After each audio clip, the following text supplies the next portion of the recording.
Okay, whoa.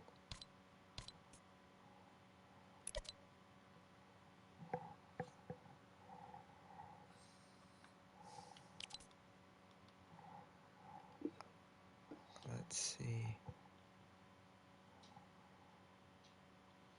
I think it didn't give me my camera. Oh no. Broadcast. Options.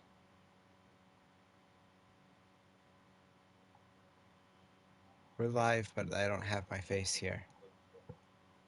Uh-oh. Okay, and camera options. Turn camera off. Turn camera on. I think we have it. Wow, that was an interesting thing. First time that has ever happened. But we are here. Tell me about... Oh, no. Give me a mic Can you hear check. me? Mic check. Hello. Welcome, world. Right. Mic check. Hello. Oh, beautiful. We're both on. We're there. And we'll both have the can hear him. Yay. Thank you, Kristen. Yay. Wonderful. We'll both have chat open, and you guys can ask questions, add thoughts, comments in. It sounds good. Good. That's also really good to hear. Man, I love it starting out with technical difficulties, you know? It's so great. Yeah. So yeah, we've got chat open. So if you guys have thoughts, questions, we'll both be here and willing to be giving our thoughts and discussion, all of that stuff, which is going to be great. And we're going to be discussing Mistborn, the Cosmere in general, and all that stuff, and play some Fortnite. So we're gonna ready up here and get going. And we've got the Kelsier skin. We're both wearing that. I've got some like randomization on mine, which was gonna like my black being and my other things like that, which is gonna be interesting to see what type of What pops connections in are, there? right? Yeah. And I don't know, maybe Uh-huh. we'll talk about, oh, does this fit Kelsier or not? Hey, thanks, Kristen, so much. Um, so, oh Kristen, man, you can I've got watch the replay. right. There we go. We're gonna be discussing this. Hopefully this will be a pretty rewatchable broadcast because we're gonna be talking about some interesting things. I think so. Yep. Um, with you, Joseph, going like kind of into Brandon Sanderson having his first integration into a video game with Kelsier. What are your overall thoughts of this going into Fortnite and your overall feel on that? I have known that Brandon Sanderson has wanted to do some video game things for a long time, especially with Mistborn. Uh, he said himself that this isn't saying there's going to be tons of things with Mistborn or the Cosmere here in Fortnite. Right now, this is just kind of them playing and having fun and seeing how it Yeah. goes. Uh, But if it's well received, it'll be a motivation to do more. So Totally. And I think in connection to that, we've got um, I just kind of the realization that Brandon Sanderson is a pretty big nerd himself. Like, oh yeah. you'll hear him when he's discussing things. Like, he'll talk games. He'll talk some of those other elements, and he talks about like the difference between nerd culture and pop culture, and how Yes, I love there's his opinions on that. very interesting ideas there. And so, like, for him, like, as someone who does actually play video games and does enjoy that type of thing, like, he's been looking to have a connection to games and things like that for many of his books. Like, that's been a thing that he's not necessarily aspired for, but has been excited for the possibility of. Yep. And I think that that's significant because he also believes in creating stories with uh, rather rigid magic systems in their rules and logic. And Yes. that plays very, very well into a video game type of setup where you Yeah. would have specific things you have to do and logic in the gameplay, you know?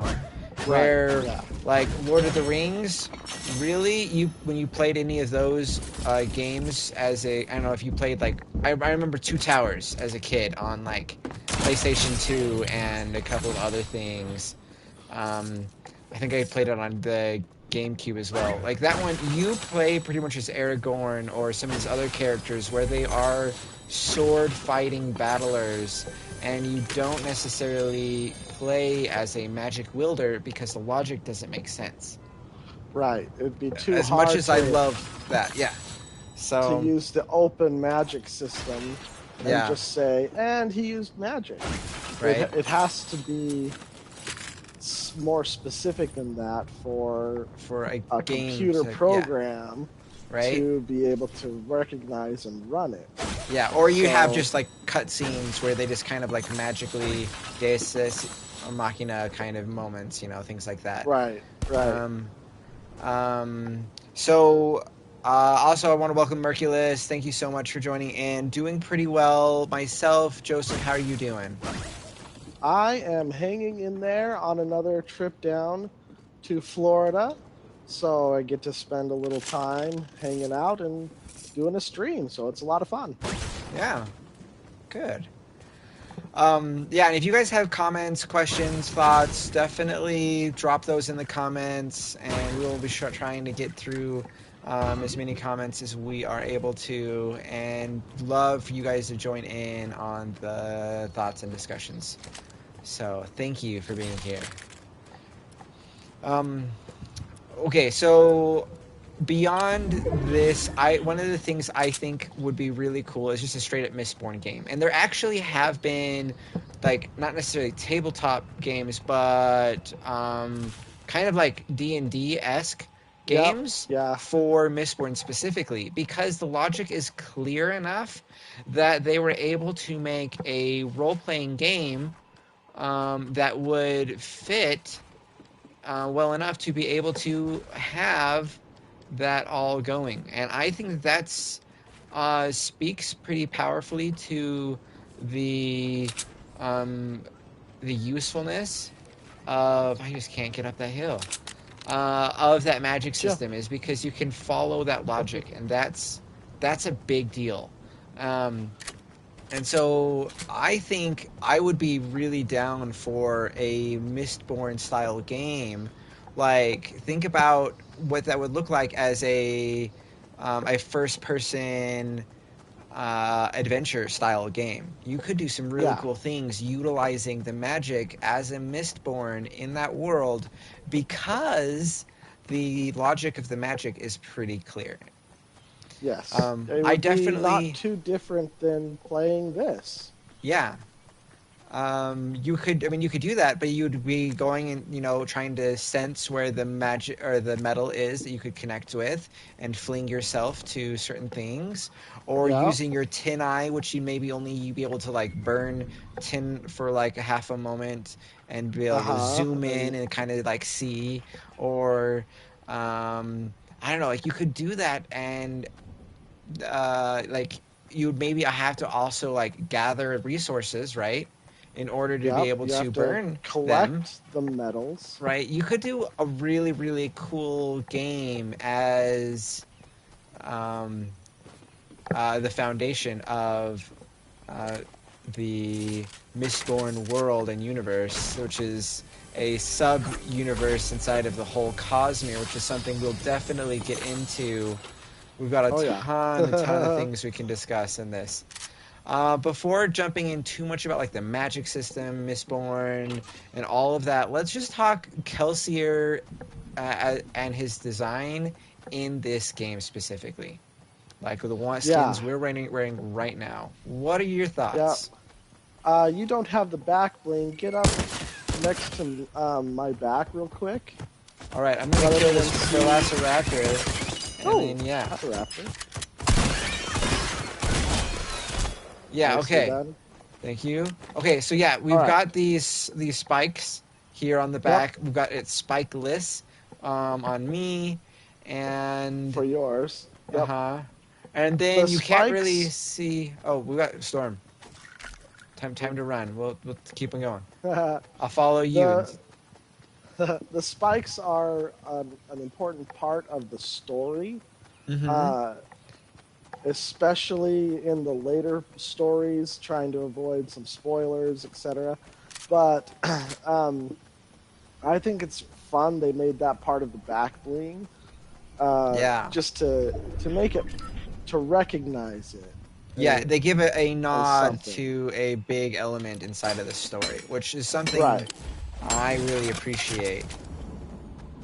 All the like when you learn about how the magic system works, you know that people who are mistborn, particularly the type of like mistings, you know, that can use pulling and pushing, or are in areas where they have to confront those. Carrying Uh-huh. metal like these spikes outside of your body, big deal.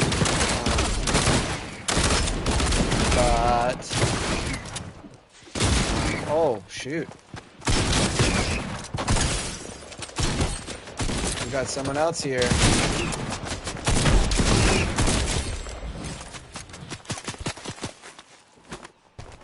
I shouldn't really do this. All right. Yep, that's them.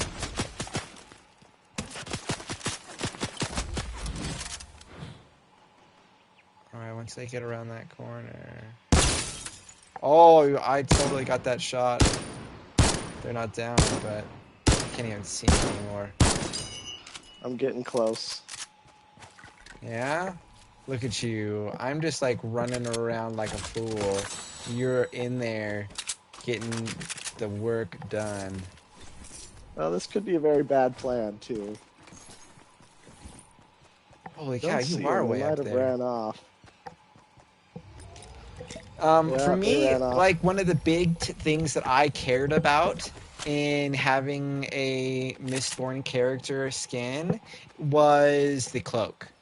Oh The Mistborn yes. cloak is a big deal, and this is honestly a cosplay I want to build. And I Oh think part of yeah. this is I absolutely love, and part of it's a little bit different than I kind of imagined when I read the books. Yeah. And I think that there are a couple of different approaches that you could be going with it, and I think the approach that they did is perfectly appropriate.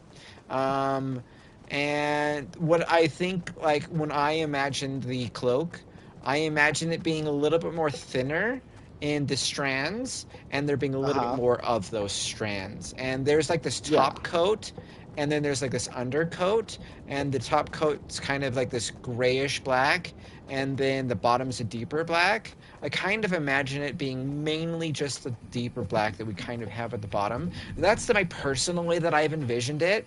I've seen do that. But honestly, when I really, really think about it, even farther than what I just barely said, I imagine that being more like Vin's, who's a main character in the series, Uh huh. her look, and maybe Kelsier had a more broad shoulder style, like overcoat look with his. Like this could be the look that he has, and what I'm seeing in my brain a little bit more is maybe a little bit more what Vin had, and that's, I don't Maybe. know. That's how you envision it, right, when you read a book, and that's one of the Right. cool Yeah, yeah, yeah. things, is that people can have it in their head in slightly different ways. Um, but like I don't know, that's so like that's not a criticism. That's just, I don't know, me saying words maybe. Um, but that's kind of how I envisioned the cloak and kind of my reaction to this. One of the things that I have to say, and you found this first, is the great dynamics of the flowing of the cape was Yes. amazing. And they It did, the it is right. animators in the game did such a good job. We Especially actually, when you're flying or swimming. right? It's yeah, 'cause that's one of the major descriptions in the books is how it flows Right? and I'm like moves. flowing and moving it while I'm jumping through the water right now.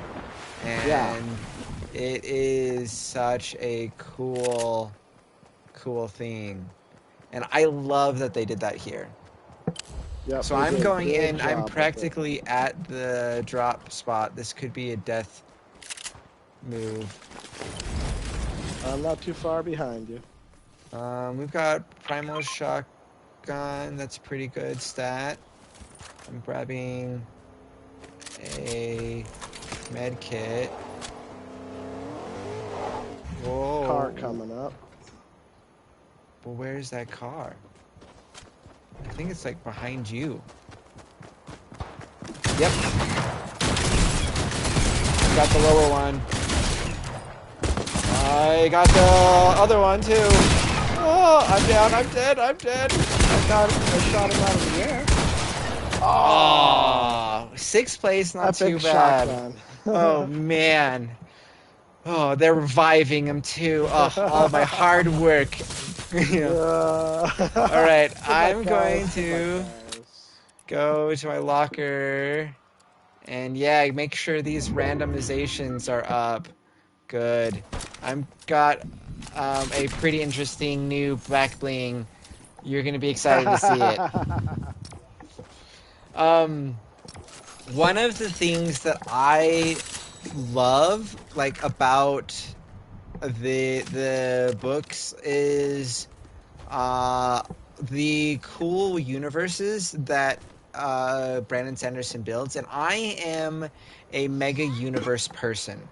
Like, for Oh me, one of yes. the biggest things that I love about comics is the extended universe of them. Like the Yeah. DC universe, the Marvel universe, all the different characters, all the different stories kind of connecting. And you have a lot of stories that build vertically, right? You got book one, book two, book three, book four, and these extended universes can kind of like, they're like, the foundation is wide. That's how I kind of see it, is that they're a wider look. Instead of stacking upward, they're like going wide.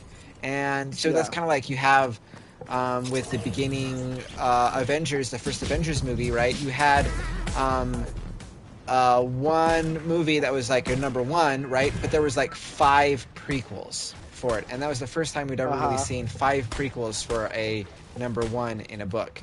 But in comics, that's just how you do things. They're all interconnected and interweaving, and that's a big aspect to Brandon Sanderson's novels. And that was one of the things that you discovered. And when you were talking to me, hey Oh, Jeremy, you yeah. need to get into these books, you were like, oh, this. So tell me It, a little bit about yeah. your experience with that and kind of your takeaways and some of those things. Oh, I've always loved the longer, deeper stories. Quick example: my one of my favorite sci-fi shows, Babylon 5. Mm-hmm. At first, it seems like some other Star Trek kind of show, Yeah. but after you watched it for a while, you started realizing that hey, this group over here has a history with this, and this part only makes sense understanding this part over here. All of those pieces were interconnected and it made for a really broad story. And I fell in love with it for that. Totally. So uh, when I was reading Brandon Sanderson at first, well, very first, I was told by my sister-in-law, "Hey, there's this story. They eat metal and it gives them magic." I was like, "That sounds like the dumbest thing in the world. Oh my goodness!" But then I actually went in and read it, right? Uh-huh. And um, yeah, I ate my words on that one Yeah, for sure. because it's it's just such a fulfilling story in itself, just the Mistborn books. But when you get into it a little deeper and you read several of other of words, Right. You're good, you're good. Sanderson's other works, you start to see some familiar themes. Yeah. And it's not all of his books. Um, there are actually most of his books aren't um, fully connected in this realm that he calls the Cosmere, Yeah. but But what enough he's of them probably are. most well known for is the Cosmere stuff. I Yes, would by far. say, yeah. Did you get So, but that shield? Oh, I threw it on top of a thing. I'm sorry. That was yeah. my worst throw ever. Trying to be helpful here, and I'm just a jerk. Here, have this shield as I throw it on this tall thing. Neater, neater, Oh man. neater. But I'm gonna go play anyway, soccer. Keep it going. okay. But so I started finding these interconnected characters and all that they can do, and I was like, oh my goodness, this is also over here in this other book. And Yeah. it blew me away, and so I started digging into it and learning more and more about what's going on. And basically, it's he calls it the Cosmere. It's Mm-hmm. 16 at least 16 main worlds Mm-hmm. in this in his galaxy, I guess, Yeah. and uh, they're all interconnected by a history that we don't even fully know yet. Yes. Um, But that where we that he stand gives now, hints to all of the time, all over the he gives, place, yeah, are his very first book that was published is one of these Cosmo books, and when you uh-huh. go back through it, you're like, oh, Right? that there, and it's it's great. That's the best part of the books, really, is going through and finding the little clues. Yeah. Um, uh, in some ways, I feel bad that I even told you, oh, you need to watch for Hoyd, Uh-huh. because it's such a joy, for me it was at least, to say Hoyd is in this other book. What? Uh, and yeah, it's the same character and it's on purpose. I think Yeah. there's a truck driving after me. Yeah. I'm got you in my sights. The car is driven away. Though a All right. car would actually be a really smart plan. Let's grab a Yeah. car. Okay. They're just driving around like silly people. They don't know what they're doing. There's a car, I think, behind you. I'm going back in. We gotta get a car. We're gonna die just by talking and not focusing on storms. Oh man. Oh, storms. All I'm seeing There's is a thing. trucks. Yeah, we can go off on that one Oh, totally. too. But yeah, that was my basic beginning into this world, is just finding those little connections and realizing that there's this bigger story Mm-hmm. that he is building that he wants everyone to know about, but there isn't a lot of information on it yet. Yeah. So as we read, we dig in and we find clues to what's possibly coming. Yeah. And it is going to be this major epic story. So, oh, Yeah. giant boulder, and okay.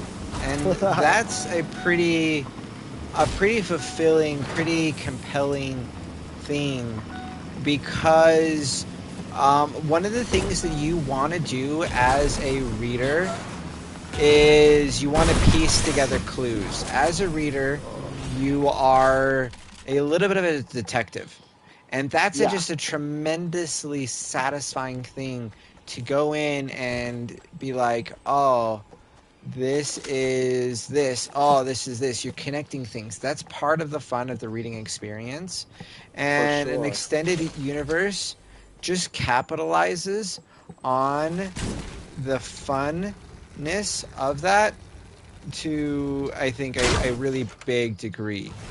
And um, that's Ooh, something that might be fire. why. Sorry, I lit fire. That was my fire. I fired at a person and they were too far away and they did not get fire. But I got everything on fire. And we gotta keep on going, don't we? Yep. One of the aspects for me of good storytelling, though, is being able to create really compelling characters. If you don't have compelling characters that I care about, I don't care if you have the coolest universe, which we have discussed that he does a Uh-huh. pretty good job with, but he does have really amazing characters. And that is a big part of what he does. I'm not fighting.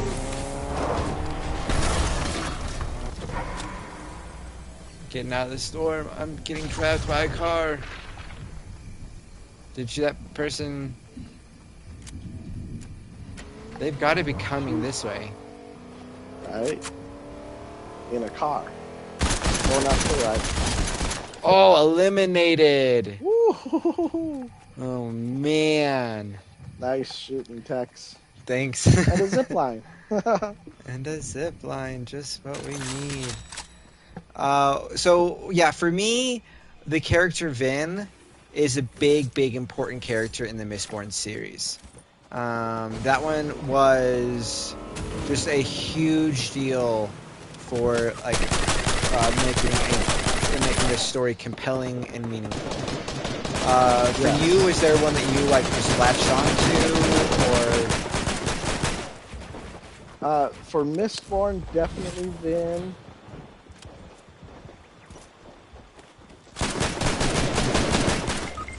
Oh, yeah.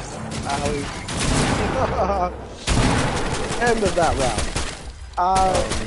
I really appreciated Sazed, especially going back through it later, knowing his fate and seeing everything that's going to happen with him and the foreshadowing that leads up to making that possible right? Which is something that is, like blew me away the first time through. Like it was such a journey. Um, yeah, oh shoot, I'm gonna get and in it this was caught in the done storm. well. Yeah, so well. Which was super satisfying. For me, like Vin captures all the different elements that you want out of a main character because you want a character who is legitimately struggling with stuff. Like Yeah. that is important. And for her, she has trauma in her background, and it's tough and difficult Oh and yeah. challenging, and she has to grapple with like things like how do I make friends Uh and huh. How do I be, trust how do I trust people anyone? because Uh she huh. was in situations where she had a lot of abusive people in her life, and that's a dark, heavy thing. And I think that also, I mean, for me, I've had a pretty good surroundings of different people in my life. Uh huh. So that's been a good thing. But I could see how that could be triggering for some people, you know, and because she struggles with a lot of things that way. But then it's really, really cathartic, and I think maybe even healing, even for people who read, as she finds a good community and sees how Uh-huh.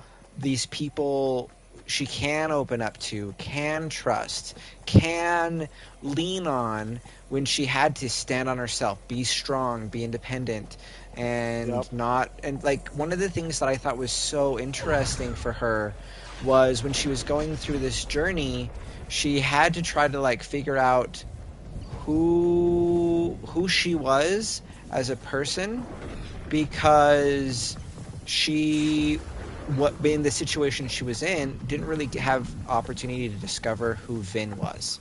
And through Right. the adventure, through the story, as she like opens up, as she connects with people, as she trusts others, and has this like epic journey, story, and quest, um, we get this.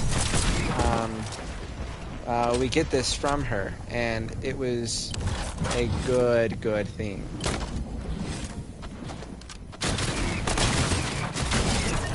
Woo! Yeah. Thank you. All right, I got all the goodies I need. Let's see if I can go over here. Try to reboot you. Shoot. Totally gonna die. Totally gonna die.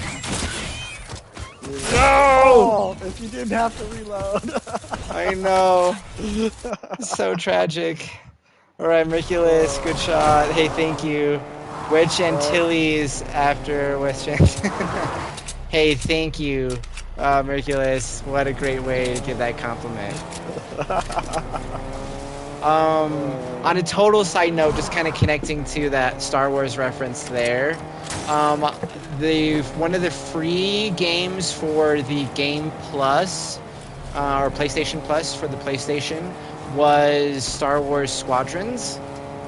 Oh, So I attempted Star Wars Squadrons today, and I blew up in a spaceship like 50 times today. Because Nice. I am bad at driving in video games, and I am really, really bad at flying in 0G. Holy cow. But it was so much fun. So, side note there. Awesome. Yep. Yeah. Yeah. So I don't know. We're talking about the characterization of Vin. For you, what are some of the things that you like about Kelsier? He's the skin we're running around with. This is the character Right. we've got on. Yeah. So what would you say is some of the interesting, cool things about him? A lot of the same things that is pointed out in the books. He chooses to be happy. Uh, not kind small spoiler, non-spoiler Mm-hmm. is his wife dies, Mm-hmm. and kind of sparks off everything that's going to happen. I'm just following you, by the way. So Yeah. let me know when you jump. Um, We're going Lazy Lake. and Going risky. who? Uh, so even though he's lost his wife, he went through horrific tortures and different things. He still chooses to be happy. Yeah. That's something that is inspiring for kind of any tale. Mm-hmm. Um, Because but that's something that when we he, relate to. We've got tragedies in our lives. We've got things that happen to us that just totally, suck. They're destructive. They hurt. They, or whatever.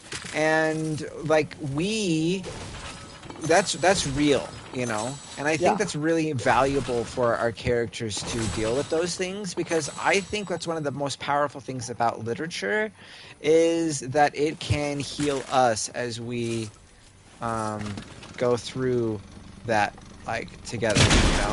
yeah, right. So Oh, I his just blew his up myself. joy,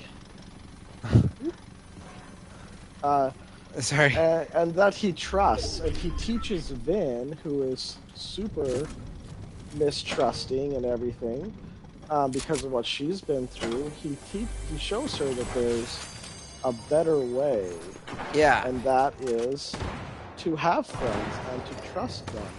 yeah, and I So, think he had maybe a different foundation in this, but he had somebody he felt like betrayed him. And that yeah, was something that could have been a really, really big deal. But he also found ways to be able to trust, even despite that.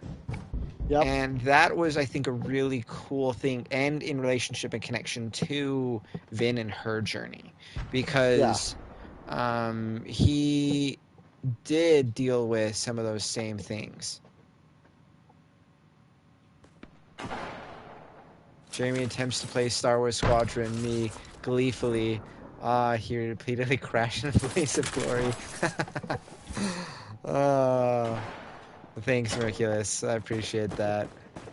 Yeah, I have been pretty infamous in driving games and that type of maneuvering. When I'm on the ground and it's a 2D thing and it's like running, I can turn really quickly, all that kind of stuff. That makes a big difference for me. Mm. And uh, I'm dying. I'm dying. I'm dying. Oh, oh okay. man, He's running uh, away with me, by the way. okay. Um, Oh,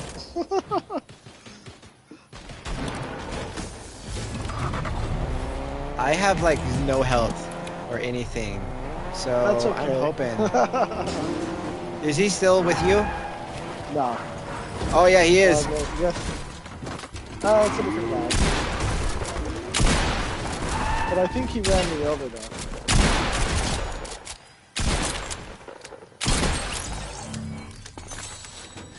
Dude, I need.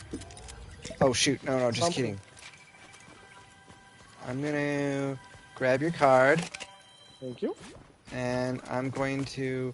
Oh, die by that guy. Shoot! Running the heck away. Up the stairs. Oh. Oh. Almost. Yeah, Oh he man, was I the was guy just that like, got oh, me. I'll just see if I can like Yeah. slide around the corner and be safe enough. Nope, not safe enough. Not quite. Yeah, Uh-uh. Oh man. that was pretty exciting. Yeah. uh, so, um, but one note I forgot to mention about the interconnected worlds of Brandon Sanderson's books is you Thanks, don't Marcus. have to know them all. You don't have to know which one should I start with, or am I going to miss out on stuff. Yeah, You can read each series independently and still enjoy those stories. totally. I think that's incredibly important too. Like, yeah, as long as it's book number one in that like planet, Yep, you're good. right. You're And gonna make it. yeah, so I think that's cool. Okay, so let's talk a little bit more about this Cosmere, this connected universe, and how this like kind of connects some of the maybe not necessarily all like the backstory, but what are some of like the foundational information you would give to somebody saying like what is the Cosmere? How would you answer that question? I would say that it's a galaxy Mm-hmm. where the the powers that govern that galaxy anciently had been broken up and fractured and spread Yes. out throughout the Cosmere. And each world that has a main story, not every world in that galaxy, but each world that has um, uh, those main stories has some sort of powers associated with it Mm-hmm. um, from those fragmented pieces. Yeah. And so when you're going into the world, there's each of those powers that and what they can do are stemming from that single foundation. Yeah. And how the powers manifest uh, depends a lot on the nature of the the portion of the power that went there. And even Yes. that's getting a little bit detailed, but personally, that's one thing I like about um, such structured magic systems. Mm-hmm. Uh, is I got Cloak. Um, Awesome. there are rules that you can follow, right? It's not. It's something you can understand. It's not just and the wizard waved his wand and the gorilla exploded. Uh, Why would you ever blow you up a can gorilla? understand. As I just killed a wildlife boar. Right. Yeah, sorry, threw off your groove probably there on that statement. Well, That's a really good point though. Is that it is a magic system that makes sense, even yep. if the magic systems are different, which they are on each planet, and they also make sense about how they link together and they connect, and Yes. that's Yes. They all have all really cool. that common root. And uh, yeah, that's those are the main things I would say to Yeah. kind of get it going, and then I'd want to break out into whichever book they either asked about specifically or I think would be the best starting point for them, which most of the time would be Mistborn. Mm-hmm. Um, but if it's someone who's already super into big epic journeys, the way of starting point. Yeah, I So honestly I started with Way of Kings. okay, yeah, I had someone who said, "Ah, man, you should read these books. I think you should do Mistborn because you're not much of a reader, but I think you get really into Way of Kings if you were into reading." And this was when I was in college, and I was just focused so much on my studies that I didn't read as much leisurely, yeah, which I think is really right, normal. And also, not to yeah, necessarily be condemned. Like, you can be totally a reader, love reading, and not read a lot of leisure books when you're reading a million textbooks. Like, that's okay. right. Your Um, eyes need a break.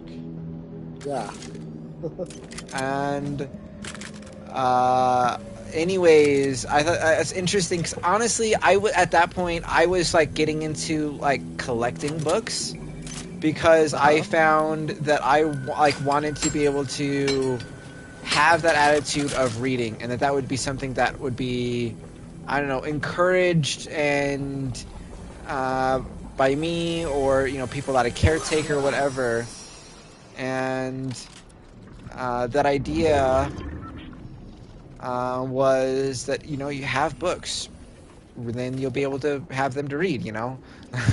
Which I don't know. This may be, I don't know. I get you. I get you. Yeah. Uh, And then I was able to graduate from that and being much more of a reader, and now I'm a crazy reading person. Oh there it shoot! is. Are we fighting? Or are we running? Your choice. Let's fight it. Oh, that was a little close for comfort. Oh, you got me. Bad life choice. Bad life choice. Bad life choice. Bad life choice.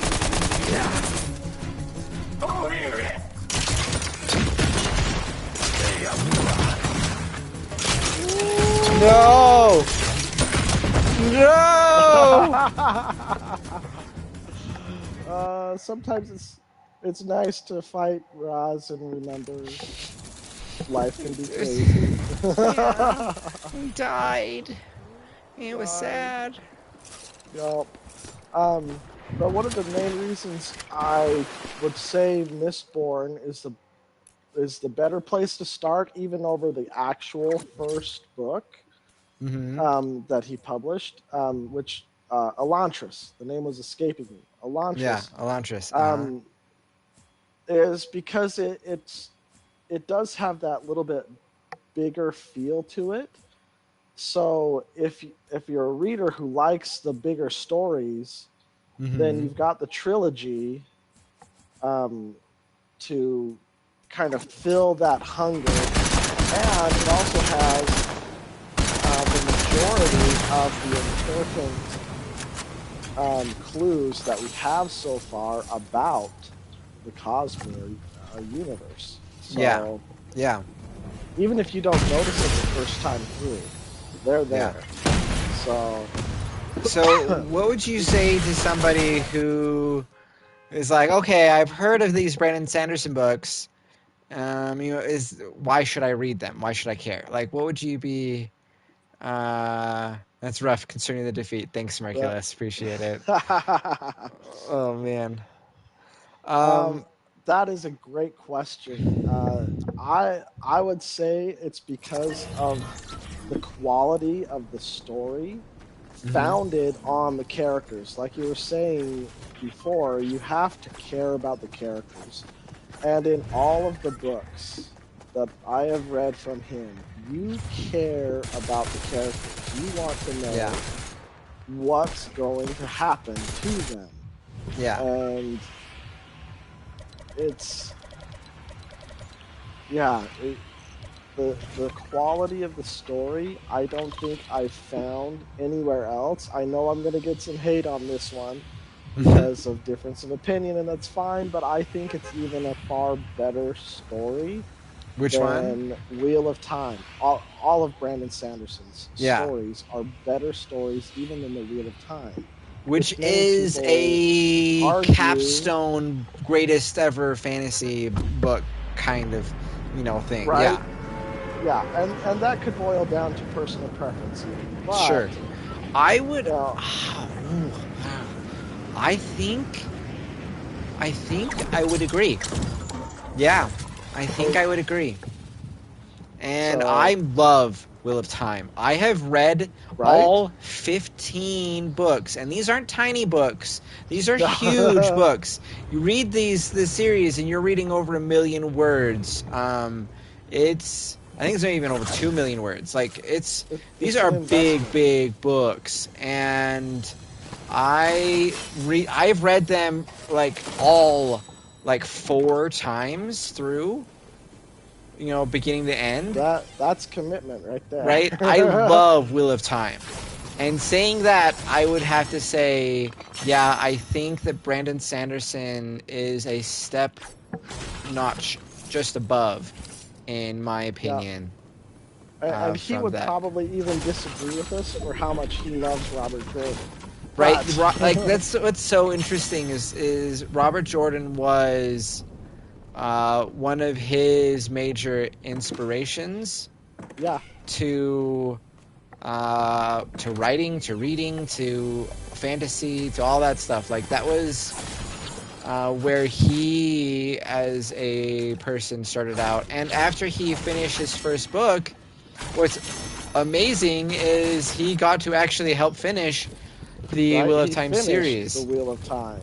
So And I think that just kind of also shows that how heavily influenced he was, yep. because he kind of writes a little bit like Robert, or sorry, like Robert Jordan with Wheel of Time.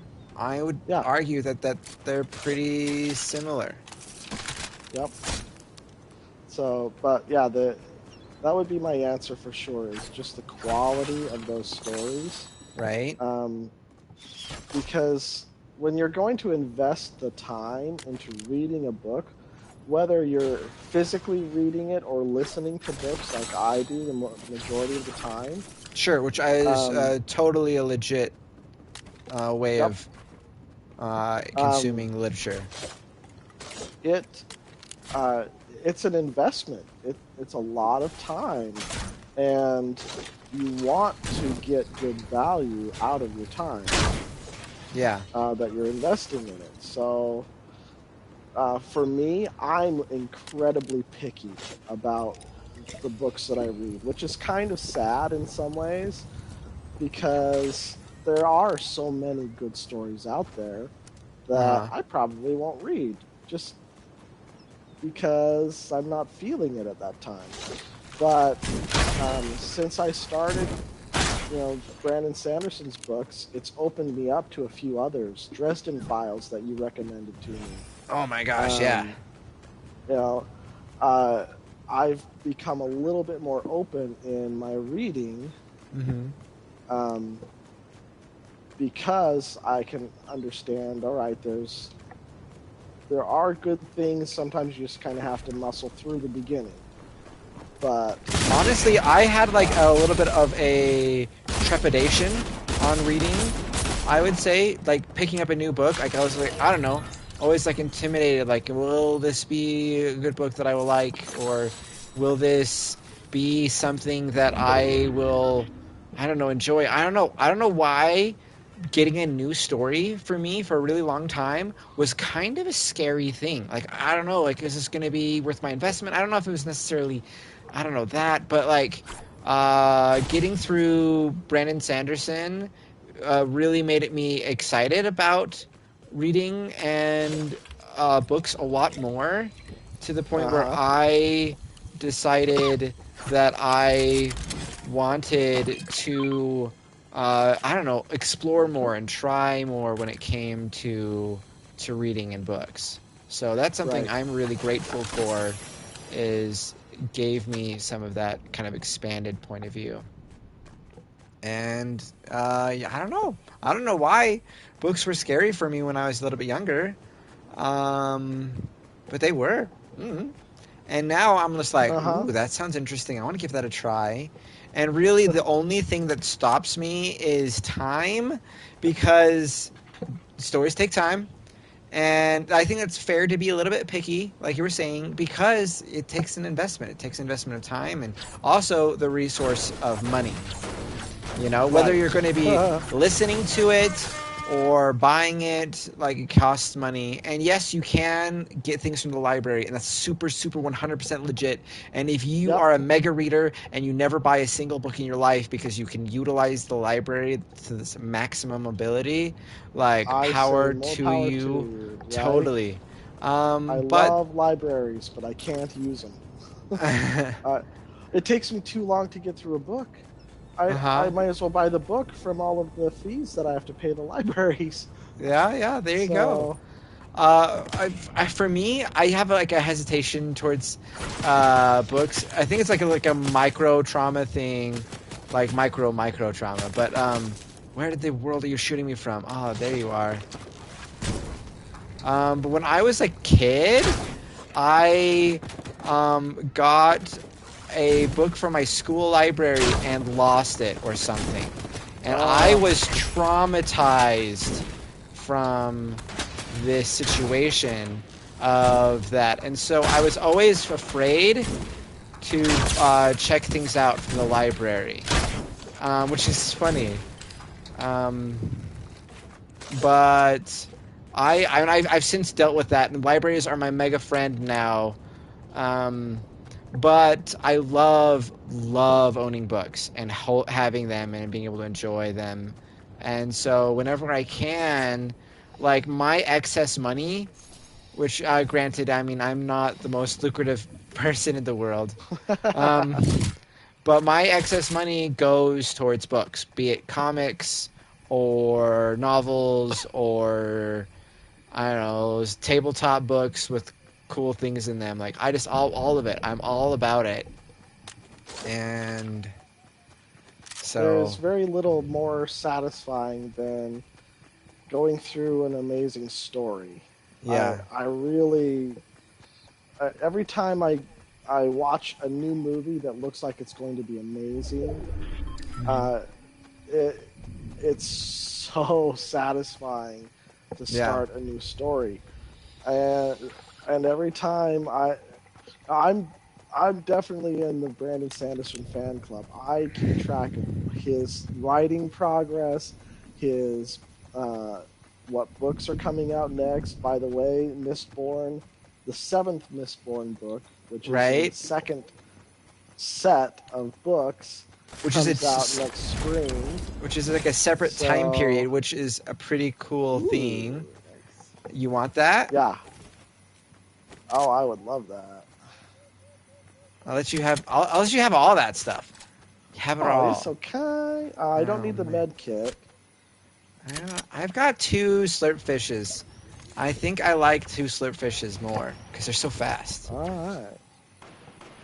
Um, Alucard, thank you, welcome, and thank you so much for joining, getting that likes up. Thank you, guys. Yeah, just as a note there, giving this video a thumbs up helps a ton.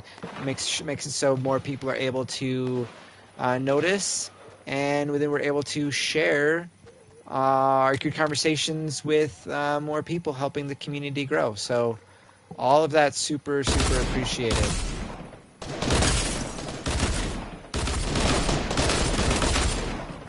We shouldn't be. Oh, Over.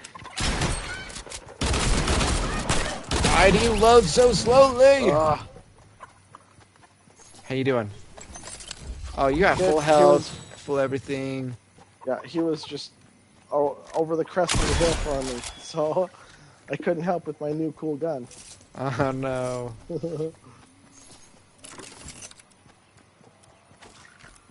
Ooh, All right. double pistols.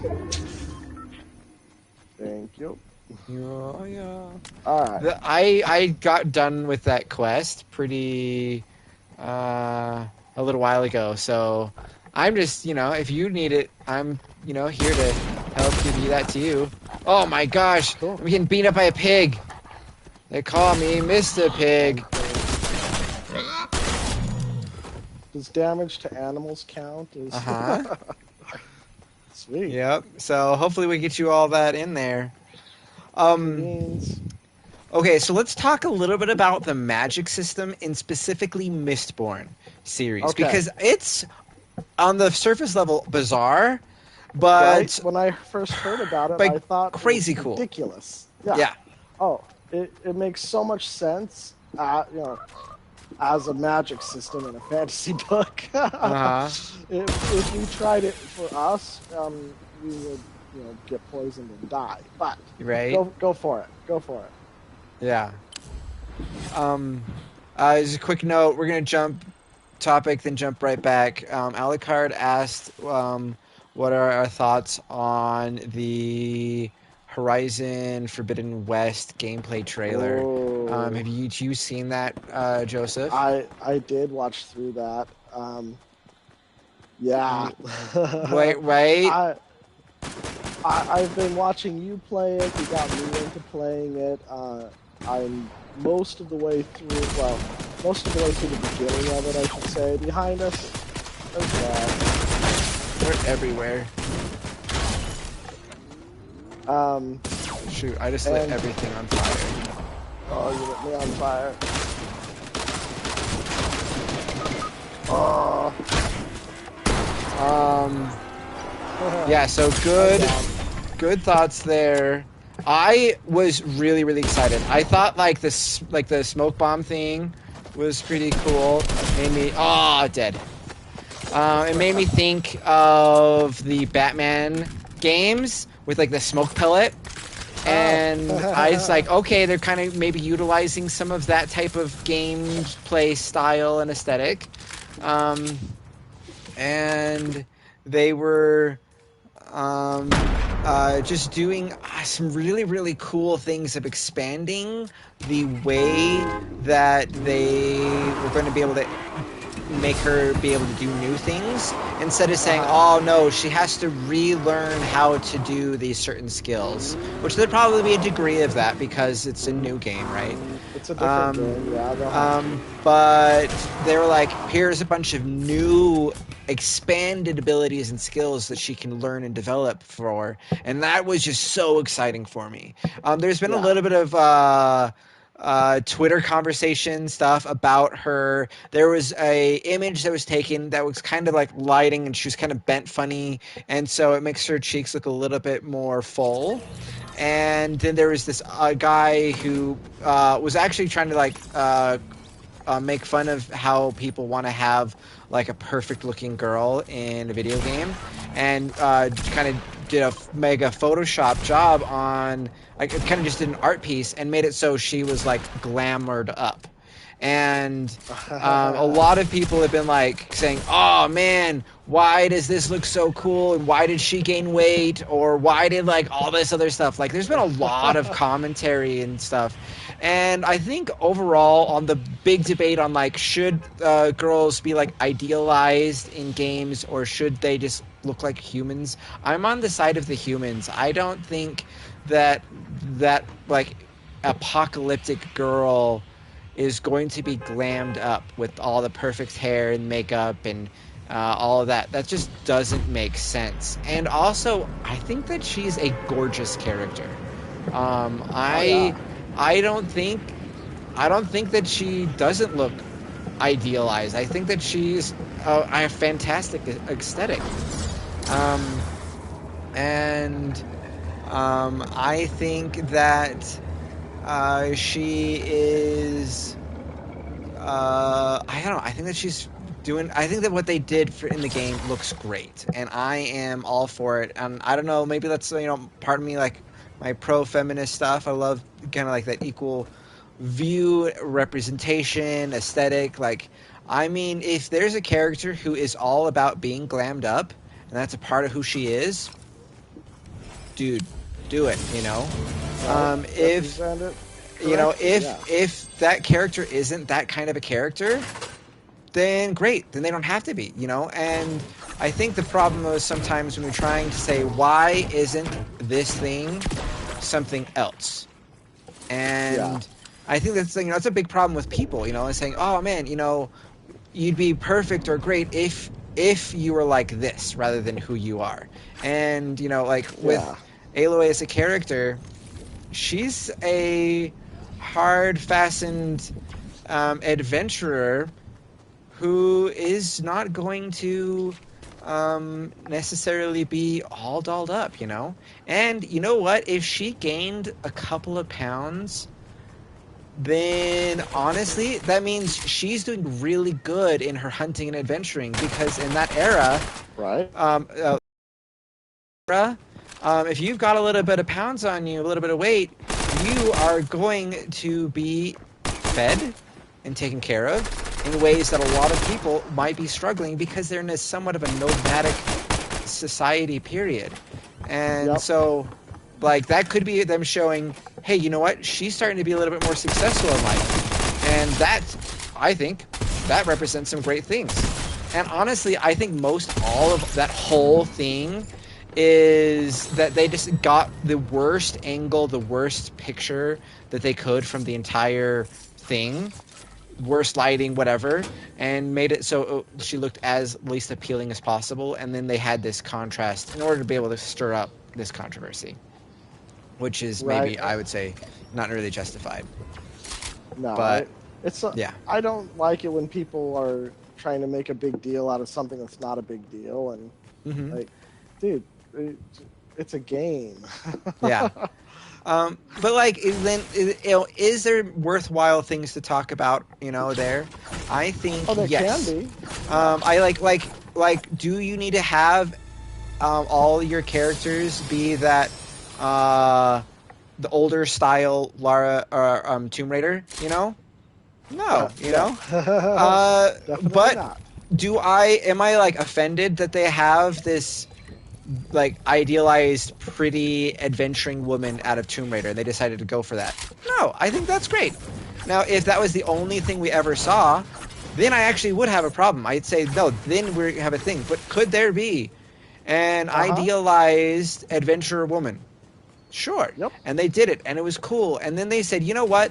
Let's do something different. And then they made that more rough and tough Tomb Raider look. And Uh-huh. it was awesome. And Yeah. I actually liked it even more, And for me, like that's when I think of Tomb Raider. That's the thing I think of rather than the that older Uh-huh. aesthetic. Right. Um, but yeah, that was a total side jump. Thanks, Alucard, for adding those thoughts there. Real appreciate that and appreciate you here. Shifting back into Mistborn and the magic system. So, um, we talked a little bit about how it's about metals, right? You use metals, and that's the way you essentially consume a specific metal, and burning the metal, as it were, is like consuming it, is going to be the thing that makes it so you have what you need in order to be able to utilize the magic.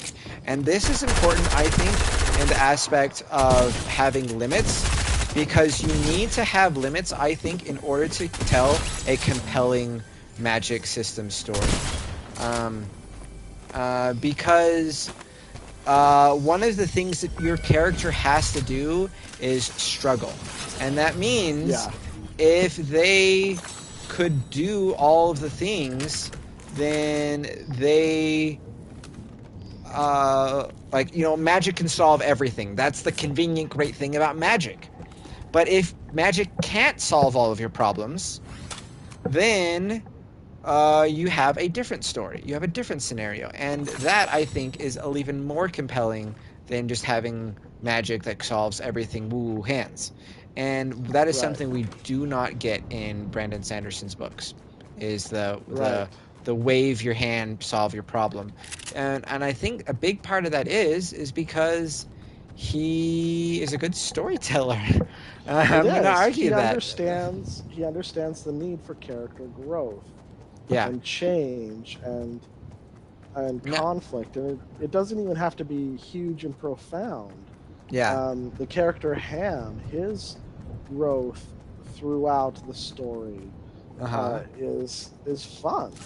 Yeah. Um, it's Um, not profound, it's not huge, but he grows, so you yeah. care about him. Yeah. So Alucard's question, Mistborn is a book series. Yes, it is the basically the name of the first book. The first book also has the name Final Empire, the Final Empire, and the series' name is also Mistborn. And so we've been talking about this series, and this character that we're playing right now comes from that book. And I honestly, like, mega props to this book being so popular that a video game which mostly features things like Iron Man, yeah, big superheroes, Batman. sport icons, things that are in the big time media.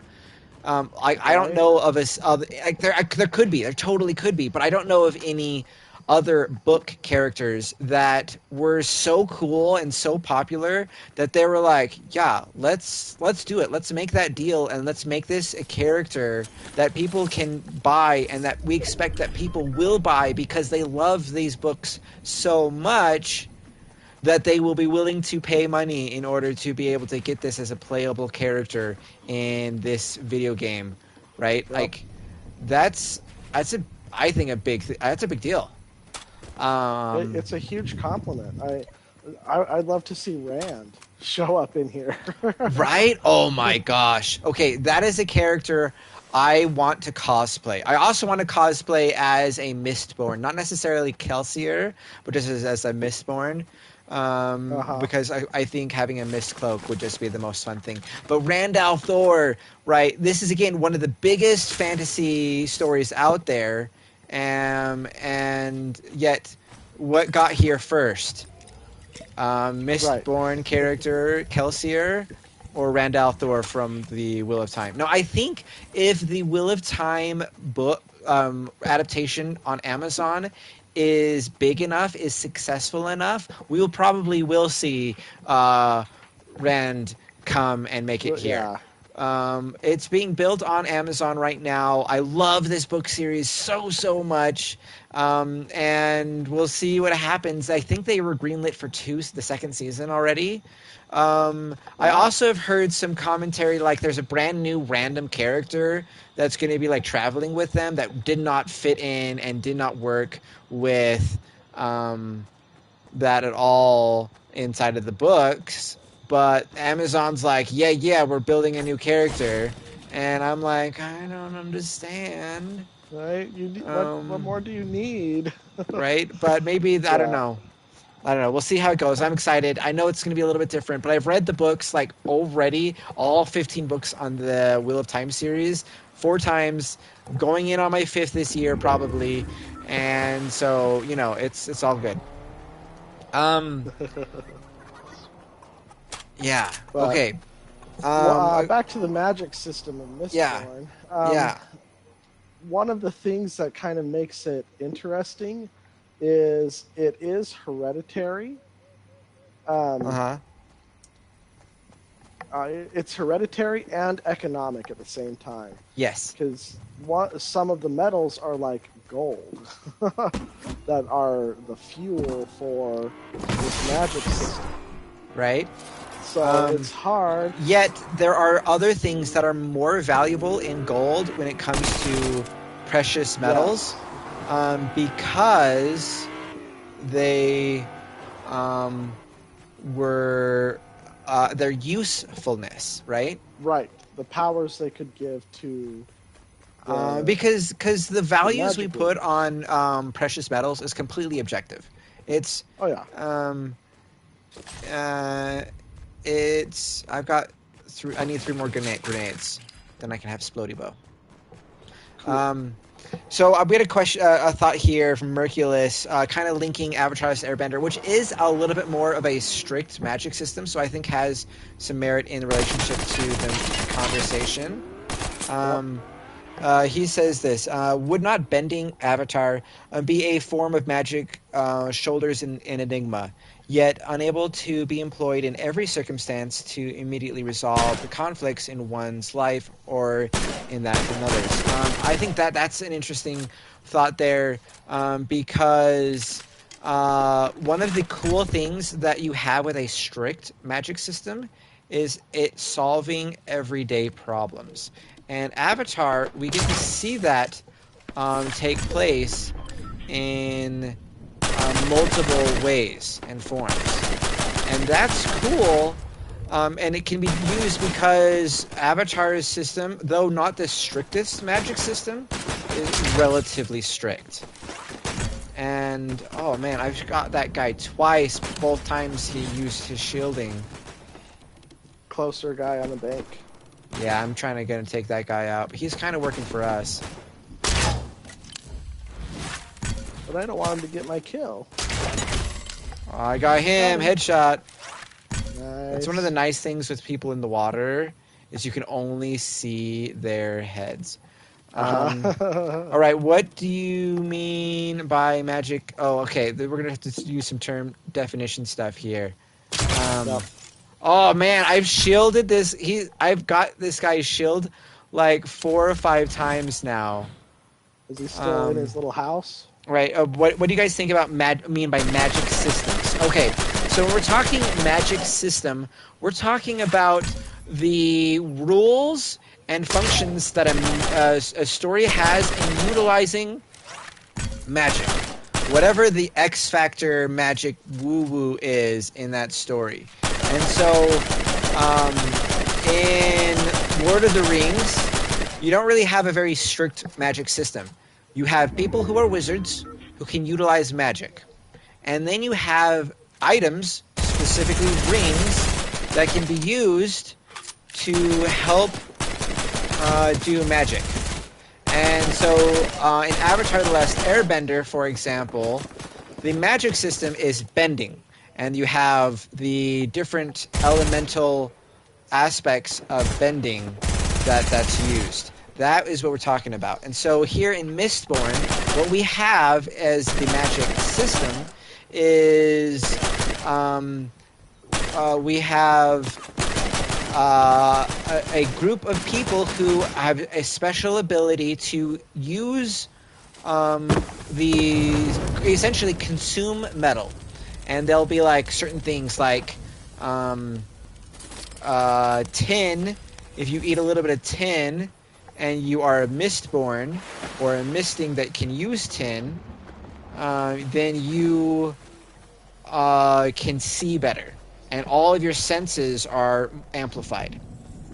And that is a thing in that. Or if you um, have other types of metals, they serve other functions, and they're all very very specific, and that helps for it being what we'd call a strict magic system. A strict magic system would be one that has very particular rules that it has to follow in order to make the magic work. And so with Lord of the Rings, it's not a very strict system, because anyway, like, we don't know what the limitations or abilities are. I'm about to go down like hard. Yeah, I'm gone. I know. Now we're gonna watch Joseph for a. Oh, he's got a bow now, so he's gonna be able to go long shots on you. All right. Uh, for like Avatar: he's The Last got a big Airbender is a gun. really easy example here. We know that only certain people are able to use the stuff, and if you don't have water, you can't waterbend unless you know, like, other things. That's Right. a monkey, Yeah. and that's the scariest, most cool outfit ever. Oh my gosh. Right? You can have nightmares about that one. And with a strict magic system, one of the most important, cool aspects of it is going to be, I think, its limitations. And in the Mistborn series, like, you have, right, blood bending, right, Alucard, he's got it figured out.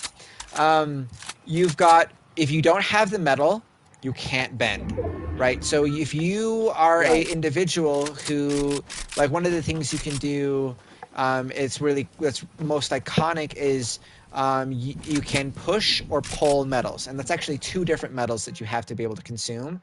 But with pushing metals, you could have like a coin and shoot that coin in a straight line, and you could shoot that through somebody, kill, right? Essentially, that's your like magic ancient bullet type of scenario.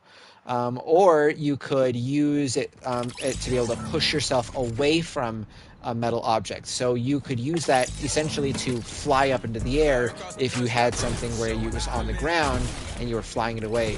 Like different ways you can pull metals towards you. If someone was wearing metal, you could drag them close to you, and then you could fight with them that way. But if you don't have that certain metal to burn, to eat and use, then you are powerless. And that's, or you have a thing, and some of the metals burn pretty quickly. And so you have it, you use it, and it could be a battle of who has more of this resource.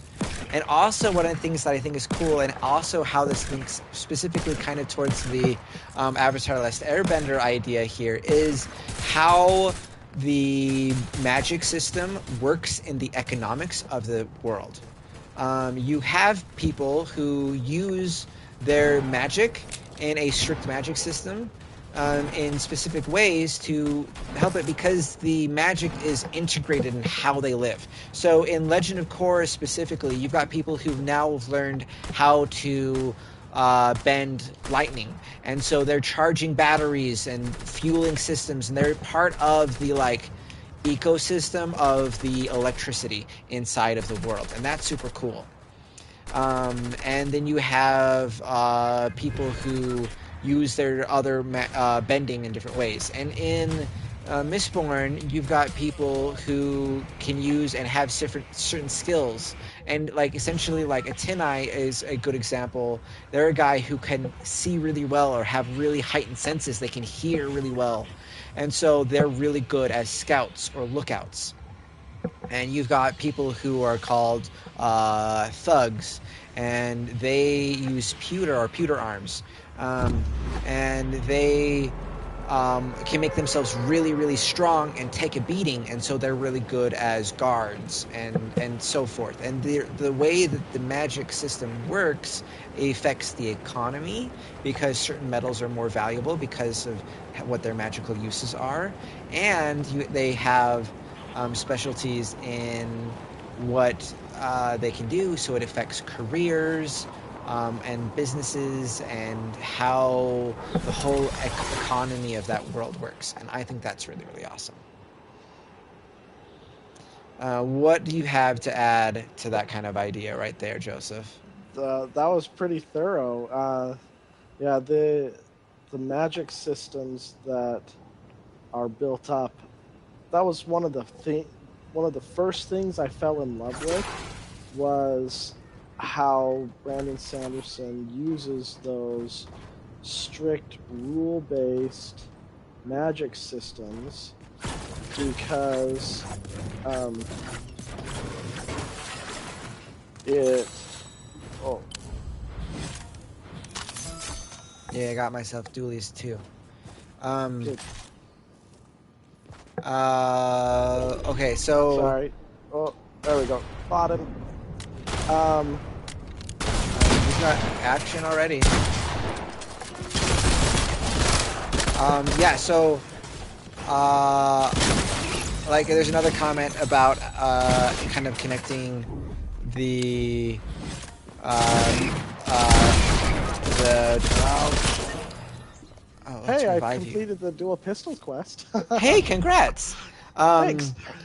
some more examples. Air nomads utilize it to navigate their temples. Other things with that the earthbenders use their bending to be able to construct houses, things like that. And that's what we're talking about. That's totally a good connection there, Merculus. So Alucard Yeah. asks, do you think Mistborn could get adapted to a different medium like cartoon or TV? This is something that has been optioned a couple times and hasn't fully been grabbed, but I would love to see the movies for Mistborn. I think that there is a demand there, but they haven't quite figured out the company that wants to be able to put on the project and get it figured out. But there's interest there. There's actually he's got many things optioned in the past that just haven't yet all the way come together. There's a lot of steps, investors and all that kind of stuff who are involved, but I think it would be awesome as an adaptation. There are, like I said, kind of like D&D style RPG games that have been built out of the Mistborn game specific or world specifically, and there have been some exploration on like with the Way of Kings series by Brandon Sanderson. Yep. There has been some video game exploration because, So, again, the magic systems are so okay. logic based that the possibility of them being a playable video game or something like that is pretty high as well because the logic fits the logic needed in the video game pretty well. Honestly, though, I think like an animation could be pretty interesting for some of the projects. White Sands, I think, would make a pretty cool animated series, like a mini series, like maybe we'd see kind of more of an anime-esque type thing. I don't know. I think that would be a pretty cool one. That was one that he had. That's a comic book that he wrote, and I think that's got some cool ideas. But yeah, I think there's a lot of potential for adaptation in the relationship to a lot of Brandon Sanderson's works, and specifically Mistborn. You know who I think should actually do it Huh. is Rooster Teeth. As an animation Yeah, for which project, which property?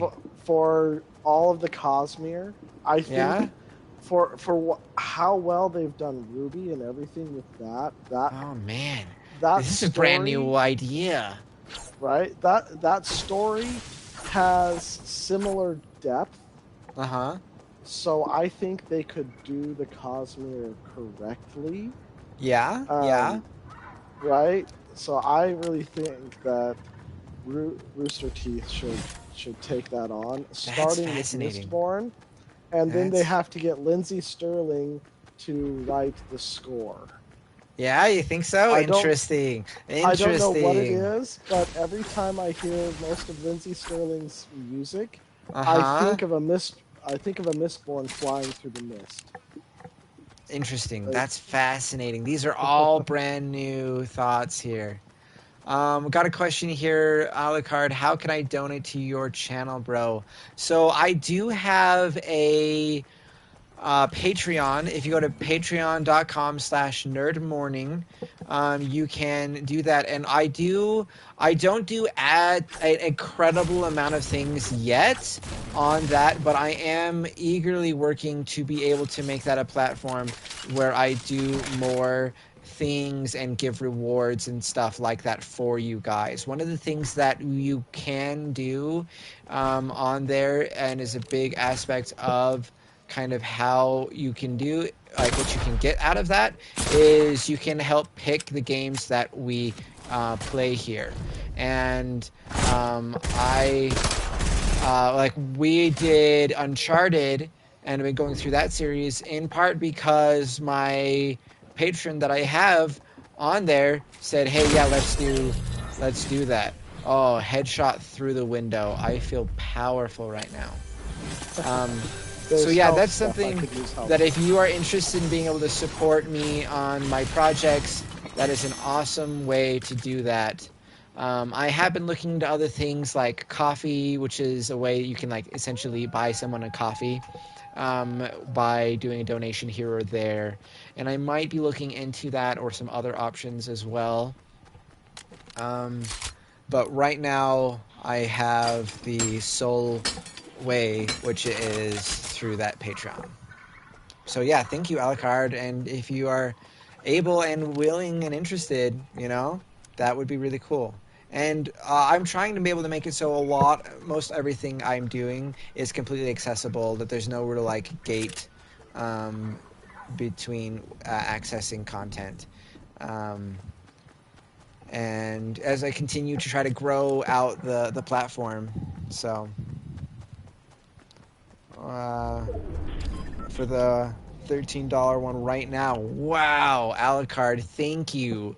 That is Woohoo! huge. I really, really, really appreciate that. Yeah, so that's at the At Nerd patreon.com Morning. slash nerd morning. Yep. Yep. And yeah, thank you. Oh my gosh. Oh my gosh. Wow. That's that's huge. That's really, really huge. Um, So you touched on White Sands for a minute. yes. Um, that could also be another excellent entry point, especially if you're more of a comic reader. Yeah, Um, because I do a lot of comics, talk a lot of comics, all that kind of stuff. So if you found me through some of that type of conversations, that might be your thing. Email right now, and confirming my sub. Let's go. We're right. Dude, thank you, Alucard, so, so woohoo! much. That's amazing. Um, But White Sands is one of those that has a really great story, but also a lot of little secret hidden um, clues as to the wider world, the yeah, wider universe of everything that's going on. yeah. So it's a really, really fun story that Mm-hmm. is really unique. Oh, yeah. Uh, Oh, yeah. uh, I think that was cool. Is there's a really, really underdog type of tone with that particular story, yeah. and I think it's super fun. Also, I'm just gonna make a note of the main channel at Nerd Morning here on YouTube. So it's nerdmorning.com slash, or sorry, youtube.com slash nerdmorning. I have done a lot of conversations in the past with Joseph, who we're talking with on chat right now, about Mistborn, about Brandon Sanderson. I do a lot of book talk on there, and I do other things as well. But if you are interested in learning about a little bit more things specifically, I may have a video up, and I will be working on more videos in that in that category as well. So those might be additional resources. And if you guys have questions, thoughts, other types of things to discuss, definitely put those in the comments, and we'll try to be able to hit those type of questions, ideas, thoughts that you guys have. So that's super awesome. Okay, so we're talking with White Sands. And I think kind of as the overall thing, what's really cool is all of these different stories that we've been like talking about with Brandon Sanderson are connected, that they are linked together in an extended universe that I think is just super cool and unique, that he offers, that's different than a lot of other things. Oh my gosh, I'm like missing a million times. Oh, come on. Oh, come on. Yeah, I got him once. I got the assist. Oh, my goodness. Alucard, that kills for you. All right. Hello. Oh, wow. That's a nice. I'll use 2, and then I will toss you 2 of I've these got shields. 6. I'm good. Okay. Respect, bro. Oh, man. Okay. Let's get one of this. Let's get in the sub. So, for me, my favorite.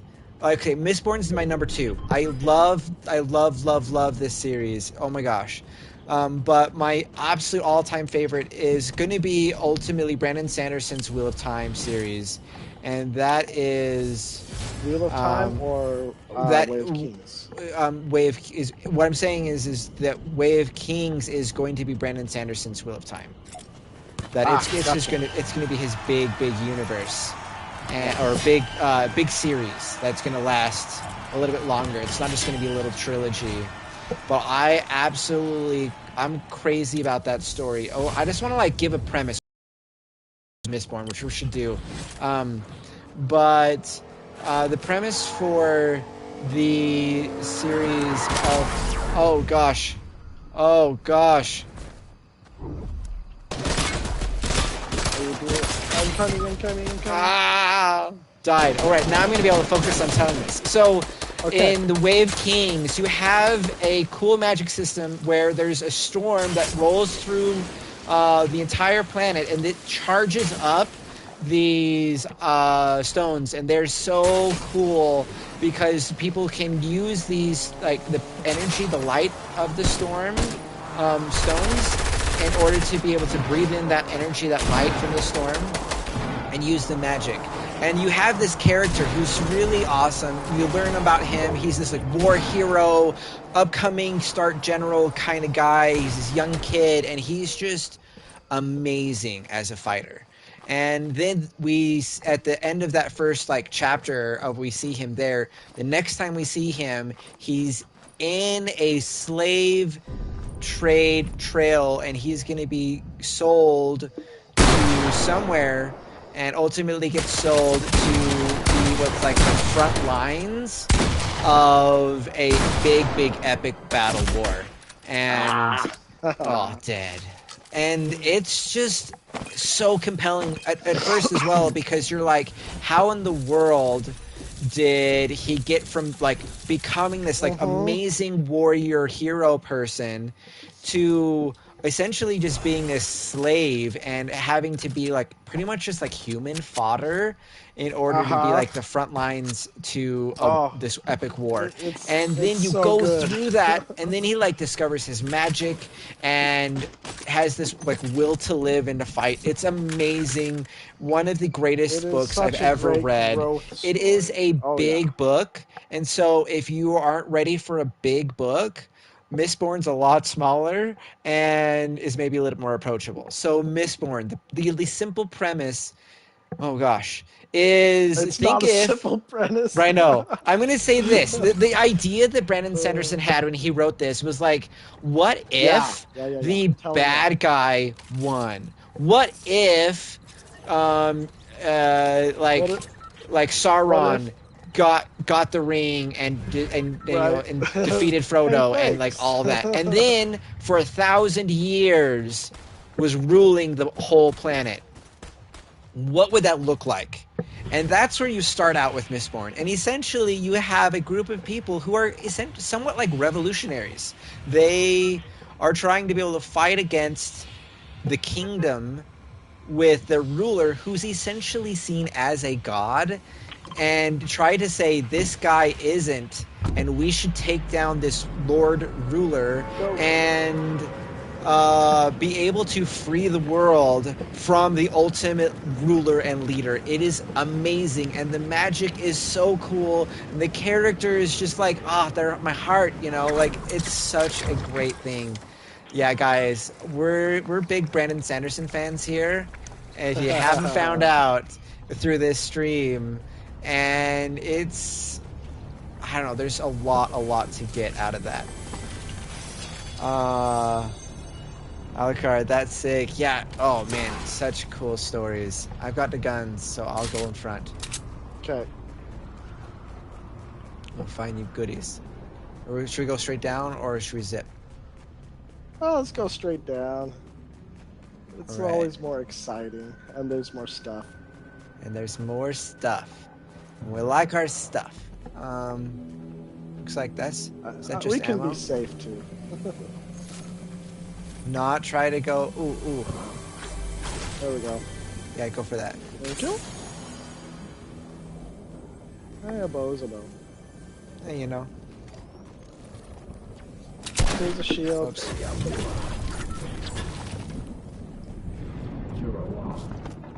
Oh, not that. Not that.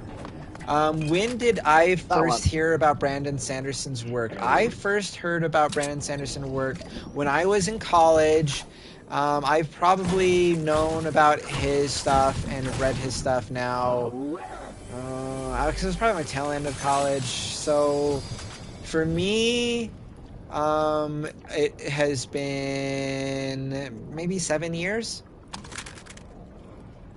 And I've been really reading him for about 5 years. But also, I have read pretty much all of his books like 5 or 6 times. Like all of them. Ooh, Pyros! Run away. Dude, this wasn't the plan. Oh no, this wasn't the plan. Oh, wrong place to jump. Ooh, I slid. Oh, I did not. I was hoping to slide. I just fell and died. I'm sorry. It was a tragedy, and we need to find a campfire or something. Go camping. There's one across the river there, not too far. Yeah. Yep. What about you? Where were you when you first discovered Brandon Sanderson? I'm pretty sure it was my sister-in-law who first told me about it. About the crazy magic system where you eat metal and then you can do all these crazy things. And you're like, what? This is the weirdest story that I've ever heard of. Yeah, and then I saw Way of Kings in a bookstore, and it was between Way of Kings and another series called Theft of Swords, which is an amazing story, and we can talk about it another time. But at the time, I'm really glad that I did choose Theft of Swords, because I knew I was going to come back to Way of Kings sometime. I'd heard about it, it sounded cool. But the point is, I want that one too. Okay. But I'd been hearing about Brandon Sanderson and his work for a while at that time. Yeah. It's probably been 9 years or so ago, I would say. Yeah. Alucard, hey, thanks so much for joining in, and thank you so much for your support. That is a huge thing. I hope you have a good one. Thanks for joining in. Yes. And Merculus, we're going to hit your point after Joseph finishes his thought. we'll talk about that. So, all Uh, right, okay, so continue. I, yep. So uh, I had heard about it, and I grabbed. I'm pretty sure it was Mistborn first in audio, and Okay. one of the reasons I grabbed it was it's narrated by Michael Kramer, Yeah. who is also the narrator for the Wheel of Time books. Uh huh. And I really enjoyed his performance there. So Yeah. I was like, okay, I'll try this.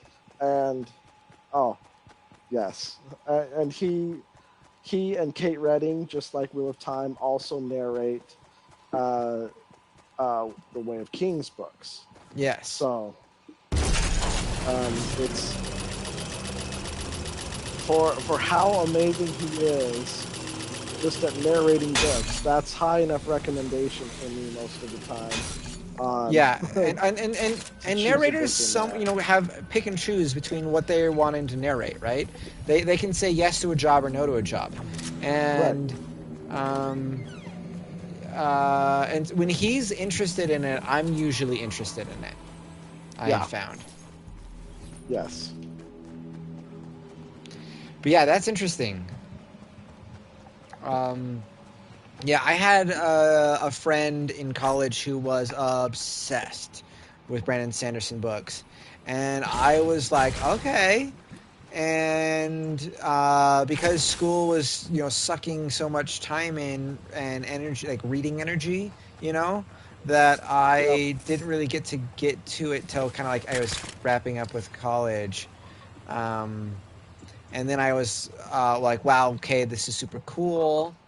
And when I started getting like the second book in, I'm just like, oh nope, I'm done for the rest of a while.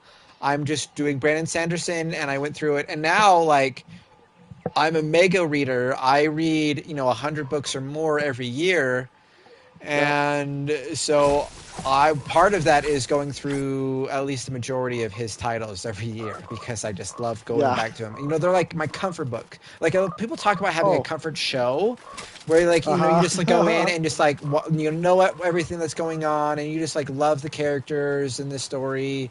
And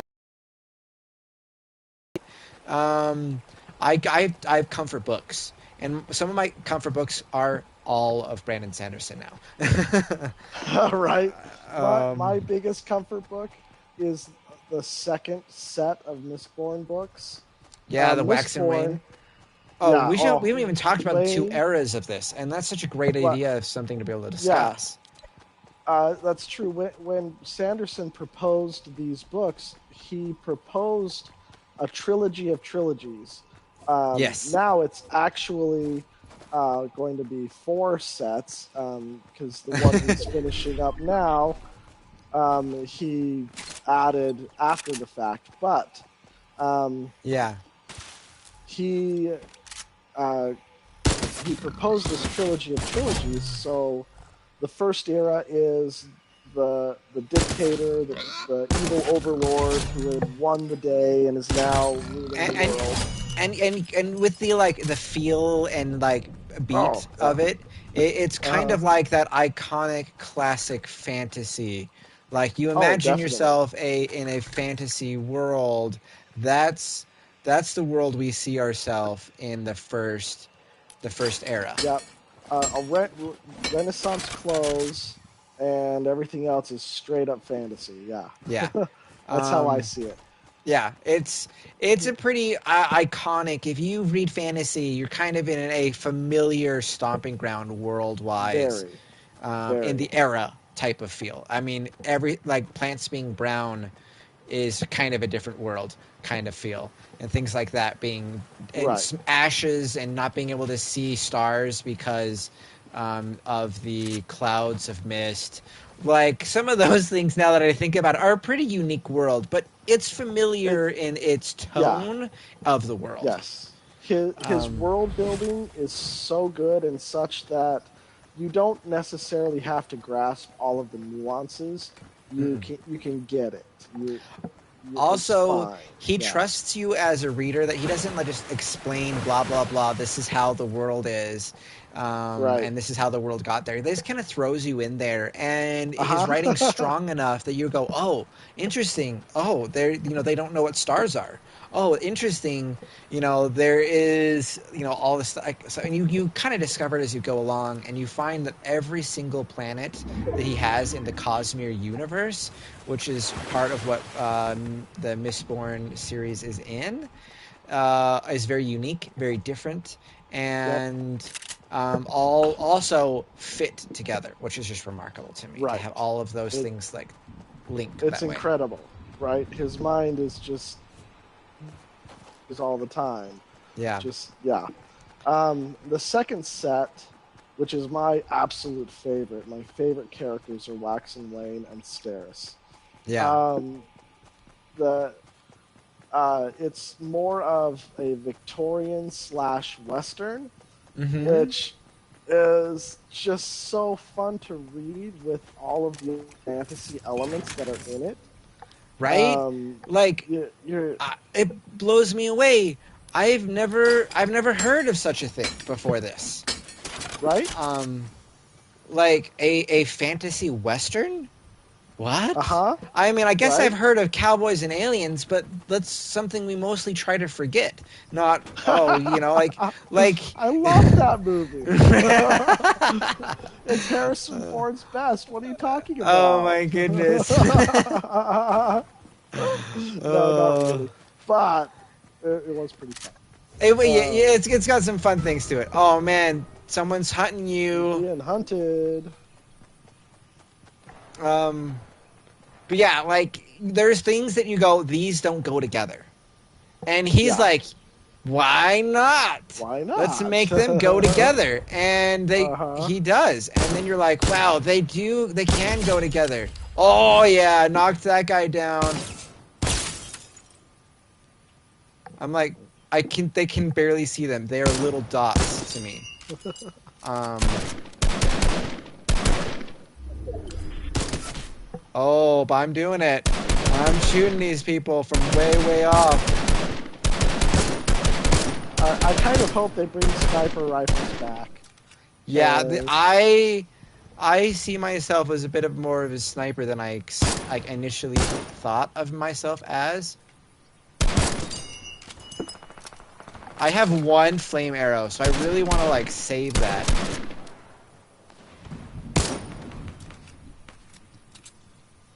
There are like a lot of people over there though. Oh, Woo, someone closer crossfire. by.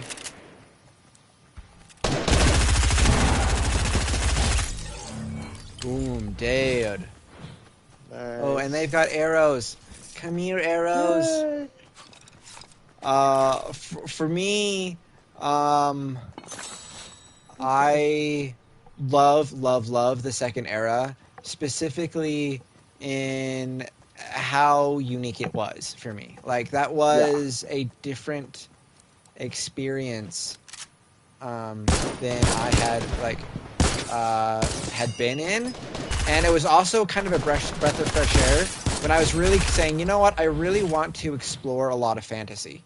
So I then started reading a ton of fantasy, and let me tell you, there are some really original things in fantasy, and some things Yep. that are pretty tropey that you kind of like. I'm ready for something new, and Ow. that series, that story, Ow. became a big breath of fresh air because of its different feel.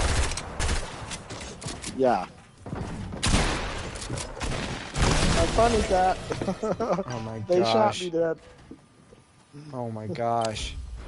Yeah, dude, I'm sorry. You just. Uh, you just run.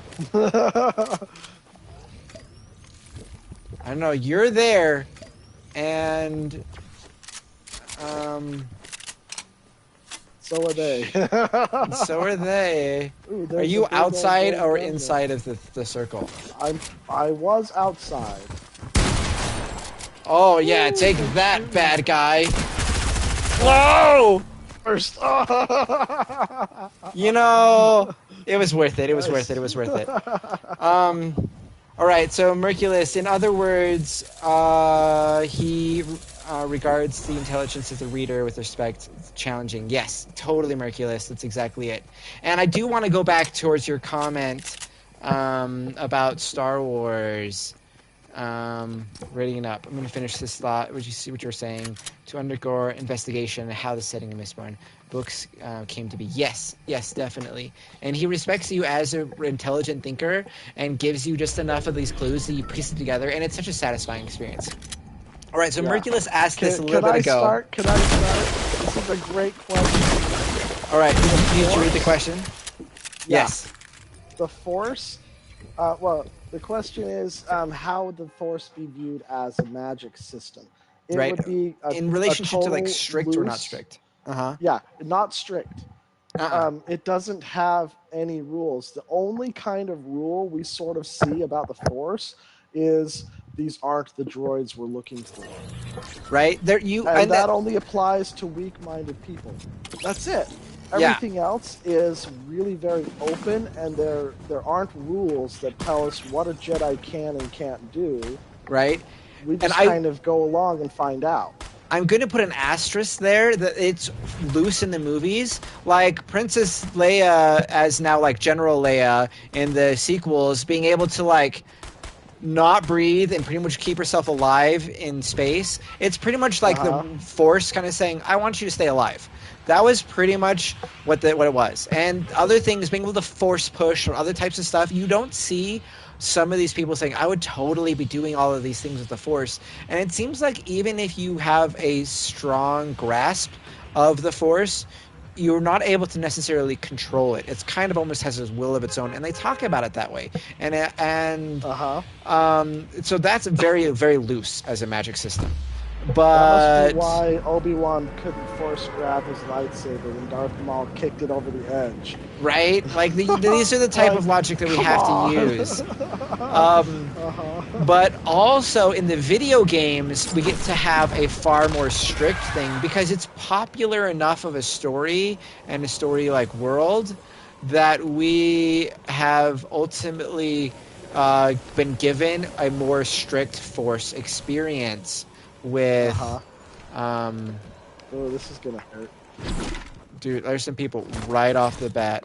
I'm just like, oh shoot, I'm trying so hard to get these people the explosions that they were looking for. Are you up there? Yeah, I'm trying to hit her from behind. Now she's gonna kill me. Okay.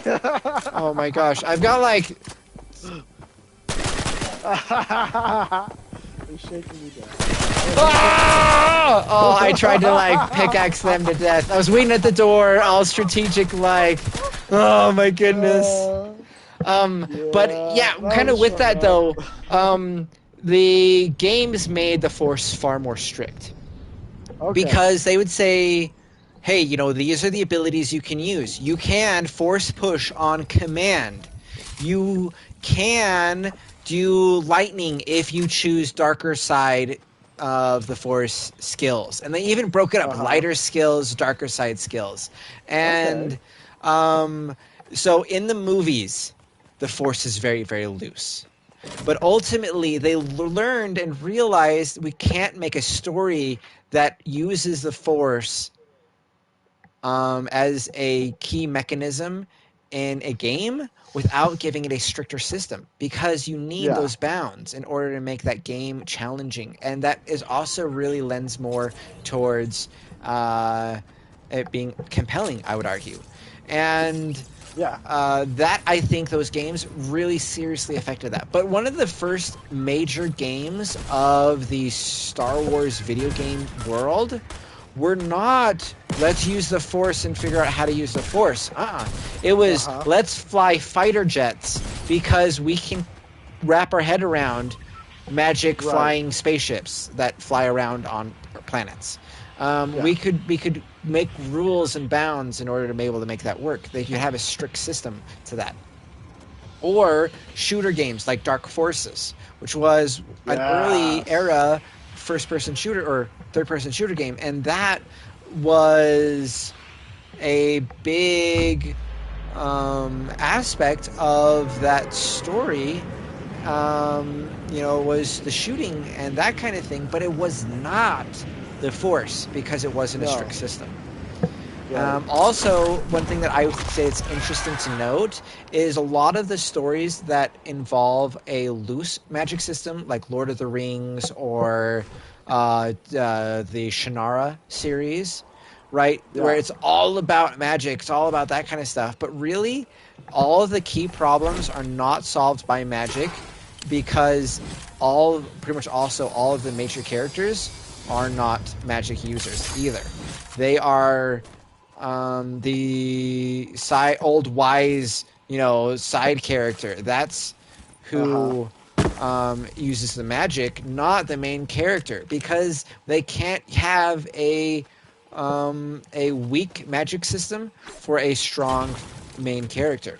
I think that that's very, very valid. And if you want to have a strong Okay. main character, you have to have a stricter magic system, and or the magic will not be able to solve the problems that the character needs, and then either that or it solves everything. And if you can woo your hands and solve all of your problems, then you cannot have a compelling character because they have to fight and struggle and you have to see them problem solve. And Right. I would say that you say, oh well, what about some of the characters like stories like Harry Potter?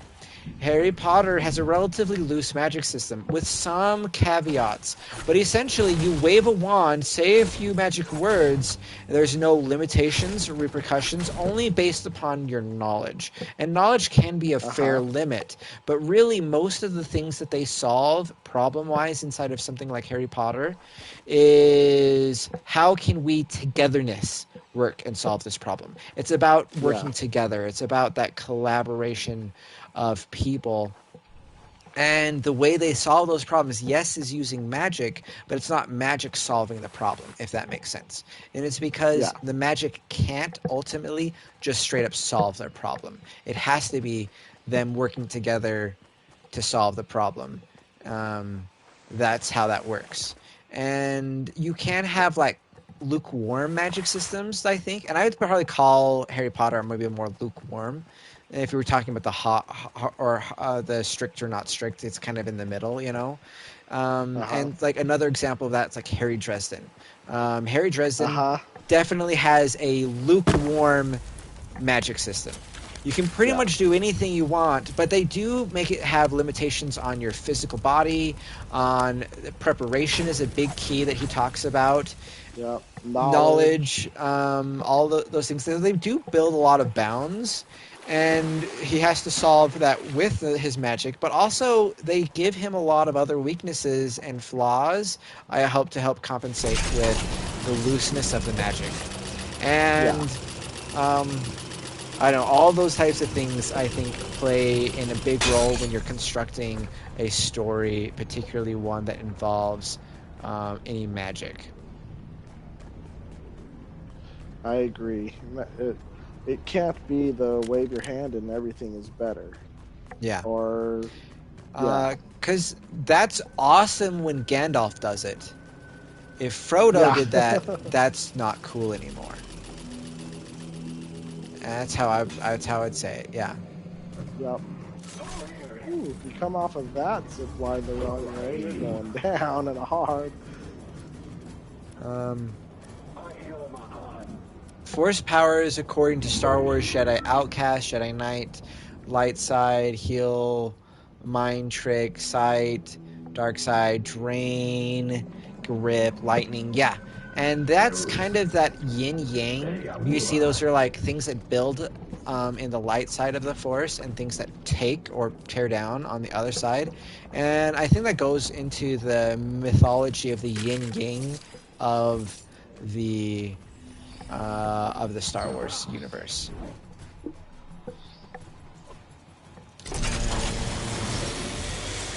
I'm going back the way I came. I don't know why. Because zip lines. Because zip lines. And I was hearing Raz and I was scared. Ooh, Let's I be see real. Raz. I'm running now. Oh, that hurt. Oh no. Phew. Hey, Froggy. I'm coming, I'm coming. I made it. I made it. Yay.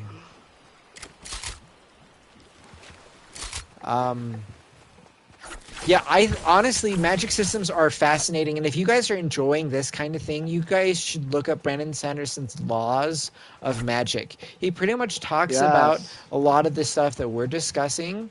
Um, Call him Razzle Dazzle, says Kristen. Hey, welcome back, Kristen. Um, but the magic systems that he discusses, and these laws of magic are really what he clarifies. These are my laws of magic, he says. So these are the Yeah. laws of magic that he uses, but a lot of people have been using them and honestly have made a lot of criticism, commentary, exploration on thoughts in relationship to the different magic systems. And they're great if you're into fantasy books, stories, and stuff like that, and want to like take a deeper look. Brandon Sanderson's Laws of Magic. I think that will really open your eyes to magic systems and all the stuff that we've been discussing. Um, yes. So also, I'm going to make a note, guys, that we're going to be wrapping up here pretty soon. This might be our last match. Because yeah, we've been on it. We've been at this for 2 hours talking Brandon Sanderson and Mistborn and stories like that, and that's awesome. It's been a fun 2 hours, I must say. Oh, good. Oh, good. Hopefully, you guys have enjoyed it too. And Kristen just jumping on. She's getting ready for bed, but man, get on and we're getting off. Oh, that's the worst. But hopefully the next couple minutes will be good, and we should try to, give a good last hurrah, don't you think, Joseph? Oh yeah, This I've last got an round. exploding arrow bow, so I Ooh, can throw nice. I some have a stinky bow. Ooh. It's stinky. It's because I killed a frog, and then I put that frog on the end of my arrows, which is That would make them stink. that would. Oh.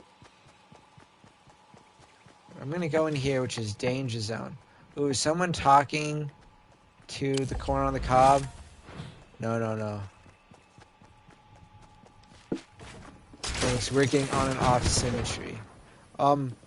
Somebody did something explodey. Oh man, and those people are doing something explodey. Guys, we might just die here. Aren't stinky? They're beautiful. That's good commentary.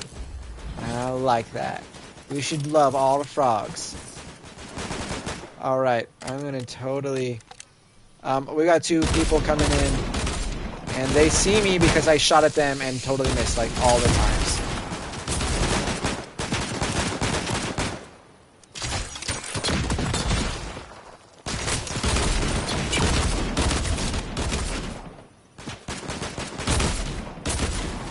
One down.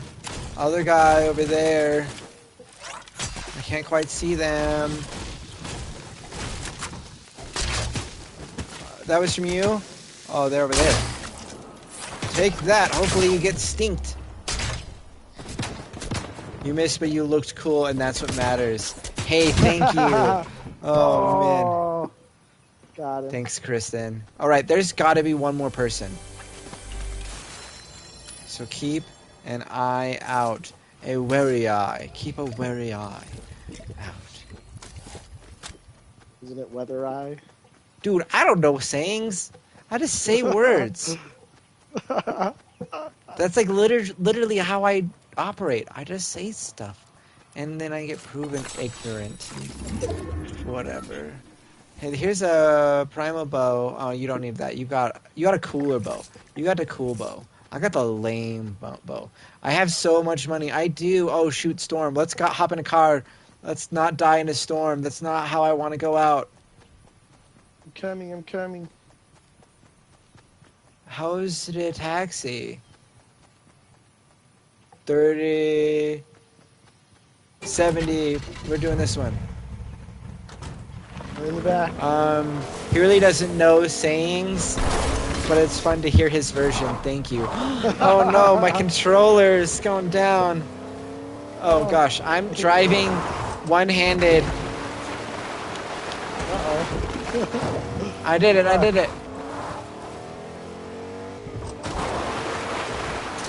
Crushing that.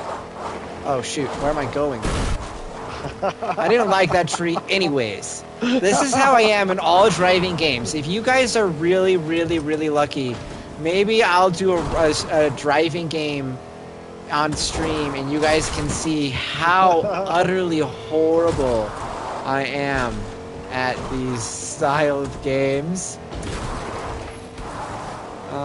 Ready to die? Yep. Let's get the good stuff. Oh, is that a nice infantry rifle? Oh yeah. A nice infantry rifle. I need that, and I need big potion. They just gave me one big potion. I have a big for you. Oh, I got one right here. That is picked up. Good. The Guardian is still here in this area. Just letting you know, may not be the safest life choices. Let's grab that. I have. Oh, I want this instead. Thank you. Okay. Now we what? We want to go past. Let's go around because I don't want to die by an NPC. I want to die by humans who are better at video games than me. You gotta choose how you're gonna go. That works. Oh man. Hey, there are 12 of us left. So we're probably going to be in the top 10. And that's always a happy thing. Well, I like that one.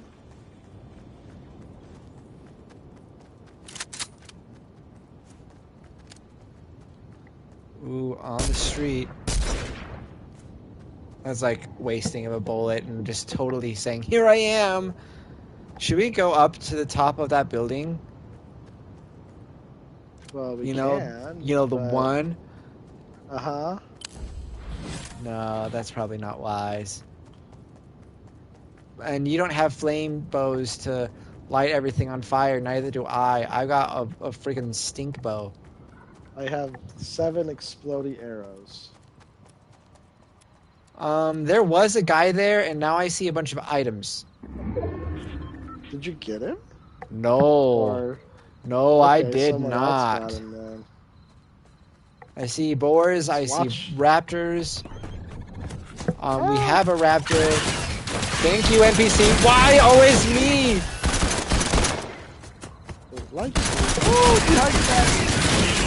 Oh my gosh. Got him. We just probably attracted a lot of attention. Yep. Oh yeah. Oh yeah. Oh, I'm burned and die. And raptors. No. Well, you said you wanted to go out with a bang. That was pretty close. Oh man. Okay, so I've got another comment here from Merculus. Let's return to the lobby. Do last comments and stuff. Aw, thanks, Kristen. Also, I place Brandon Sanderson in my YouTube search history. Like to learn a better understanding of writing as to develop my ability in regards as a reader and intellect. Okay, if you are interested you need to watch all of his stuff. He's an instructor at a university as well as a writer. He's like an adjunct, so he just kind of does this for fun because it's like he does like one class, maybe two, and it's just for kicks. And mostly he just writes. But he actually records his lectures, and they are good. If you were wanting to learn how to write, he has the class. It's up for free. I mean, there are people who go to his class to hear his lectures, and they're paying hundreds and hundreds of university dollars. I mean, right? Classes are not cheap these days. Yeah. And he just records them and puts them up on YouTube, and they are fantastic. Absolutely amazing. If you're wanting to learn specifically fantasy stuff, his classes are amazing. So good. Any storytelling. Yeah. Storytelling. Yeah. It's Yeah. really, really good resource. I've watched, like he's recorded more than 1 year worth of teaching the class, Uh-huh. and it's a little bit different each time the way he organizes the stories and examples he uses and all that stuff.